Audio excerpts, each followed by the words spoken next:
Hello everyone, this is Amanpreet from Kolkata University and I'm a legal intern at LEXIS and Company. So the purpose of today's video is basically to get to know about bribery. So we all know what is bribery. So just let's start with that what are the laws to prevent corruption in India, or we can say bribery in India. So in the wake up of series of corruption in India, the government of India has passed many laws to prevent corruption.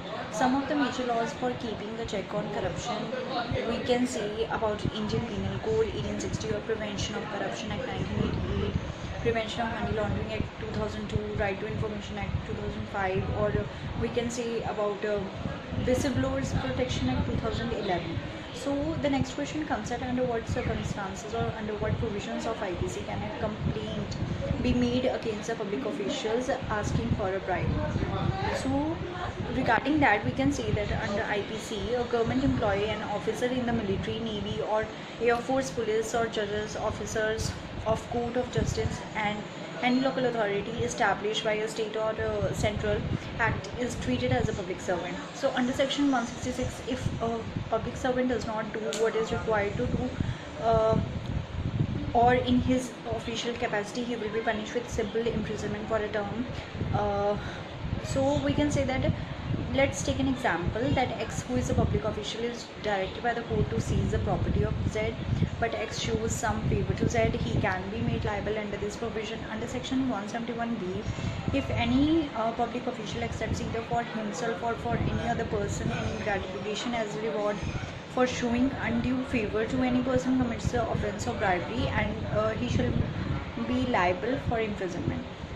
Next comes that under section 409 of the IBC, if a public servant is entrusted with any property or dominion over the property and he converts such property for his use, he is guilty of criminal breach of trust. The other comes at the punishment for an offence under section 409 is life imprisonment or imprisonment up to 10 years.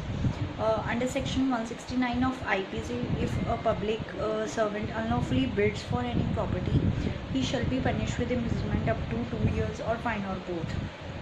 Then comes lodging a bribery complaint, that is what the steps to be followed. So we can say that there are two ways in which a criminal law against such public officials can be set into motion. By registering an FIR before police under section 154 of CRPC, or by making application under section 156 clause 3 to the magistrate, thereby magistrate directing the police to register the FIR, by making a private complaint under section 200 of CRPC to the magistrate also. For the judges of the lower judiciary, CBI is a competent authority to receive complaint and take actions against the erring judges. In case of higher judiciary, we can say that an in-house mechanism has been formulated to receive complaints against judges in case a judge of the High Court demands bribe. Complaint can be made to the Chief Justice of the concerned High Court. In case a Chief Justice of the High Court asks for a bribe, complaint should be addressed to the CJI. Complaint against any judge of the Supreme Court is also made to the Chief Justice of India. Then comes that in case of any MP or an MLA demands bribe, in that case we can say that provisions for complaint against MPs has been discussed above. As we can say that in case of MLA demands bribe, complaint can be made to the Lok Ayukta of the state. The Lok Ayukta has the power to initiate inquiry against any minister, including the Chief Minister. Then comes at the protection of the person making complaint of bribery. We can say that any person who reports offence of corruption shall be protected by the Whistleblowers Protection Act 2011, where any public official asks for a bribe, any public servant or other person including NGOs can disclose of the wrongful act to the competent authority.